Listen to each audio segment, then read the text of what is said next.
Republicans have ousted their top leader in the House of Representatives. It's a small faction, 8, but enough to strip Kevin McCarthy from being, at least for the moment, the Speaker of the House. We're going to break all of it down in a moment here, but first, consider what Republicans are not focusing on.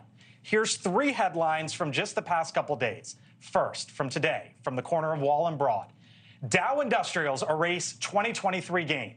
Today, the Dow Jones Industrial Average dropped 430 points. It is now in the red for the year. Next headline, Fed governor says further interest rate hikes likely needed to fight inflation. The translation there, individuals and businesses can expect higher borrowing costs going forward. And then there's this, Gallup poll. GOP economic edge hits all-time highs. At a margin of 53 to 49, more than half the country believes it is the GOP who would do a better job of keeping the country prosperous. By the way, I didn't even mention that mortgage rates today hit a 22-year high. All of that is going on right now. Lauder, I've known you for 6 years.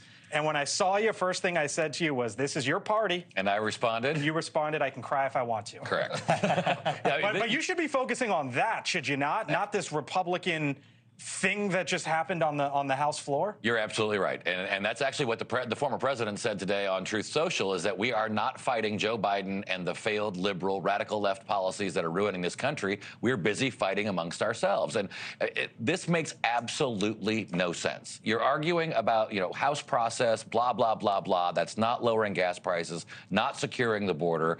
These are the things that we have to be arguing about. And this is a gift for Hakeem Jeffries, a gift to Joe Biden, because they don't have to talk about those issues. They can just say, look, Republicans are dysfunctional, so we've got to get this solved. We've got to get it solved quickly. Kara, I think I heard Sean Spicer, Connell mentioned when he talked to Sean, called it embarrassing.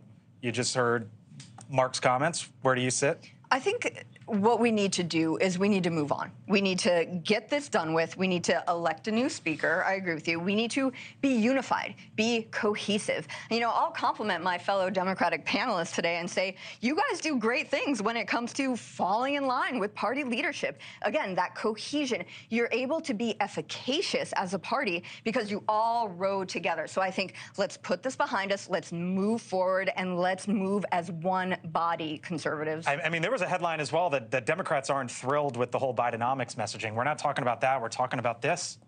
Yeah, well, first of all, I would love hearing that Democrats are undisciplined on message, because that's not been my experience in the past with Democrats being in disarray. From the outside. I do think there's one person smiling today as well, and it's Speaker Emeritus Nancy Pelosi, who did this exact, she had a 4-seat majority and passed historic legislation and remained the support of both the Blue Dogs and the Progressives. So she's shown how it can be done. I think you're correct. I think the Democrats, we want to focus on a proactive message. The White House has a series of accomplishments they can tout. We want to be focusing on that. We are very worried about the economy, as we should be. The American people still don't think that we have a strong enough message on the economy, and I hope we can craft it and turn it around. But what he said is dramatically helping us. And so I think the problem is you have a Republican conference that is not united around policy or ideals anymore. They're just focused on... I wouldn't say that it's not about policy and ideals, though. I mean, look, come on. This is like the Dungeons and Dragons club from high school naming the prom king. You've got a very small group of 8 people out of 221 that took this step. So the vast majority of the conference is all in alignment, and I would also think that they are all in alignment on policy. This is procedure. This is about backroom deals that may or may not have been cut, or their understanding of them. The entire debate was that about policy, like the appropriations process, the deals are being... That's government process, though. Everyone agrees. Cut spending. We should cut more spending. And I think this small group of 8 is forgetting Reagan's old adage, 80% your allies, not 20% your enemy.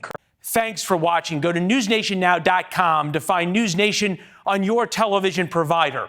And don't forget to subscribe. Click the red button to get more of NewsNation's fact-driven, unbiased coverage.